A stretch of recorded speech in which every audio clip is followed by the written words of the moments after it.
The end of the year is almost among us, and while it might be old news, Adobe Flash Player has reached the end of its life, so I felt the need to go back and look at some old Flash games.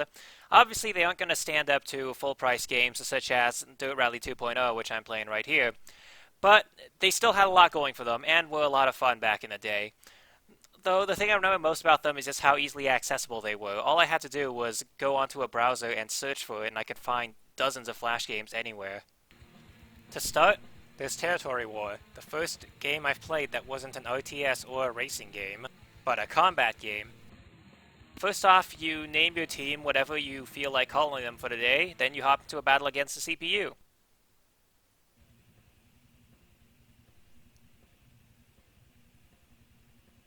This game is pretty simple. Basically, each team member takes turns, they move, then they attack.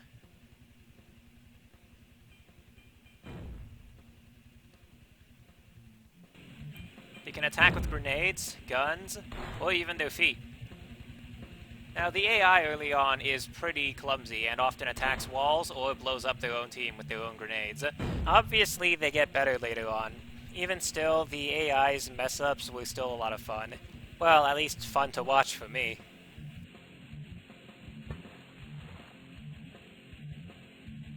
Moving on, another game I'm sure many of you will remember is the Boxhead series of games.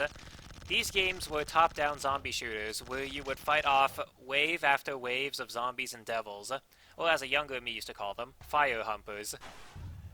Killing a large amount of enemies quickly unlocks upgrades and weapons, and while there were many box set games out there, the one I remember most is 2-play because of the ability to play with a second player, allowing me and my brother to fight off waves of zombies and devils together.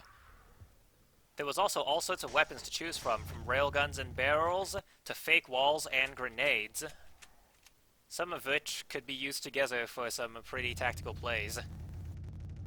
These next two games show the epitome of early 2000s car culture. First off, we have Create a Ride.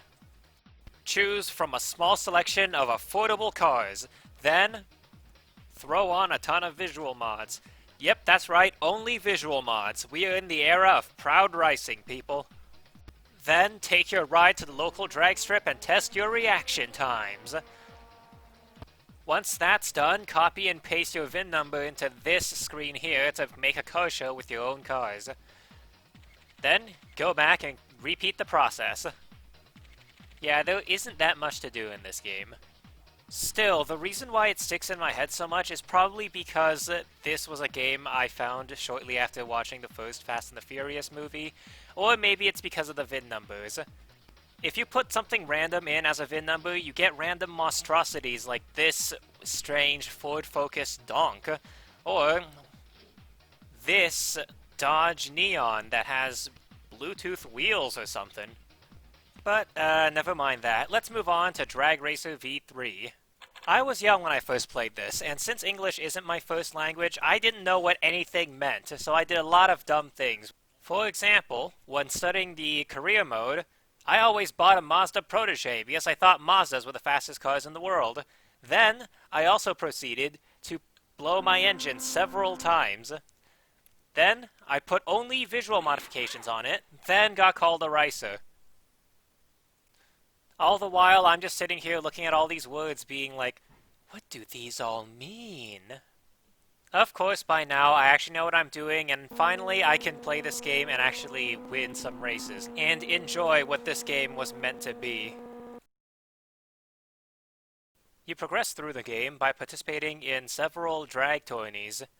Completing a tourney earns you credits or a car, which you can then use to help you improve your times on the strip and face off against tougher opponents. Moving away from cars, there was this one game that I wasn't the best at, but I still enjoyed it quite a lot. It's called Raiden X. Now, I don't know much about the Raiden series, but apparently this game is a near-perfect recreation of a console or arcade game on Flash. Like most of these bullet hell type games, you fly a jet while avoiding enemies and projectiles. There are several levels in Raiden X, and obviously they get tougher with each one.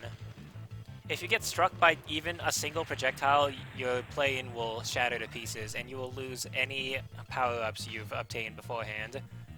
This is by far the only game in the Raiden series that I've played, but I enjoyed it nonetheless. Speaking of a game series, who could forget the Bubble Tanks and the Raze series? Raze was a 2D scroller shooter, and a challenging one at that, particularly in the first game. The games all followed a similar gameplay formula, where you spawn in with just a sidearm and then have to pick more weapons scattered across the map, kinda like Perfect Dark. The later games featured unlockable weapons and upgrades, although you would have to obtain them by playing through the campaign and earning points by winning. Now, let's talk about Bubble Tanks.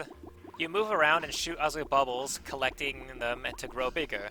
Now, the first game wasn't that much to talk about since there was just one tank, but the second game featured an upgrade tree. Once you collected a certain amount of bubbles, you would be able to choose an upgrade.